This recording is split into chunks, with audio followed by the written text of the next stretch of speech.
నమస్కారం అండి.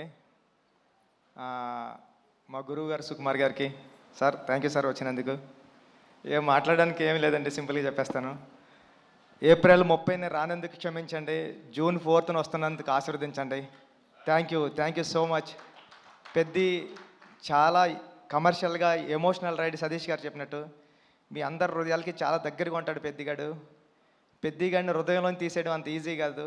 Thank you so much. June 4న నా ప్రేమనంతా చరణ్ సార్ మీద చూద్దరు, కానీ ఈ అవకాశం ఇచ్చిన చరణ్ సార్కి థ్యాంక్ యూ సో మచ్ అండి. Thank you sir. బుచ్చిబాబు గారు, మీరు చూడ్డానికి ఇంత సైలెంట్గా ఉంటారు, కానీ సెట్స్లో ఇంత మంచి యాక్టర్స్ని, ఇంత పెద్ద యాక్టర్స్ని పెట్టుకొని ఎలా డీల్ చేయగలుగుతున్నారు? ఎలా ఉంటారు? ఎలా మేనేజ్ చేయగలుగుతున్నారు? ఈ టెన్షన్ అండి, అంతే, ఇంకేముంటుంది, మామూలు చేసుకుంటాం. బేసిక్గా ఆన్ సెట్స్లో కూడా వర్క్ చేసేటప్పుడు ఇలానే ఉంటారా మీరు? ఇక్కడ అంతేండి, అక్కడ అంతేండి. సుకుమార్ గారిని అడగాలి సార్, ఇలానే ఉంటారా ఆయన సెట్స్లో కూడా, వర్క్ చేసేటప్పుడు కూడా ఇంతే వినయంగా? మైక్ మైక్ సార్ అలాగే చెప్పండి, ఇలాగ ఉంటానని.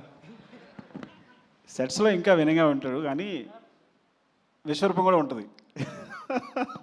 బికాజ్ ఒక డైరెక్టర్కి అంత కమాండ్ ఉంటే కానీ చేయలేరు కదా. So there are two sides. So డైరెక్టర్గా ఉన్నప్పుడు విశ్వరూపం ఉంటుంది, మళ్ళీ షార్ట్ అయిపోతే ఇలాగే ఉంటాడు. కనిపించని నాలుగో సింహం, రెండో సింహం లాగా సెట్స్లో వేరే బుచ్చిబాబు గారు కనిపిస్తారనమాట. ఓకే, సో ఈ వేదికగా రామ్ చరణ్ గారి ఫ్యాన్స్కి ఏమైనా చెప్పాలి అనుకుంటున్నారా?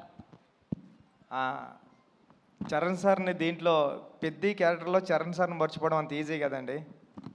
చాలా అంటే చాలా మీరు ఇష్టపడిపోతారు పెద్ద క్యారెక్టర్ని. Thank you so much. Okay, మాటలంటే మాట్లాడలేరు, కానీ ఒక 2 స్టెప్పులు అయితే వేయచ్చు కదా. అది ఈ జన్మలో కదండి, వచ్చే జన్మలో కూడా కుదరదు. కాదండి, ఈ మధ్య డైరెక్టర్లు భారీగా స్టెప్పులు వేసేసి సినిమాని ప్రమోట్ చేస్తున్నారు, మనం కూడా ఎందుకు ట్రై చేయకూడదు చెప్పండి. ఈ స్టెప్పులు వేస్తానండి. Thank you.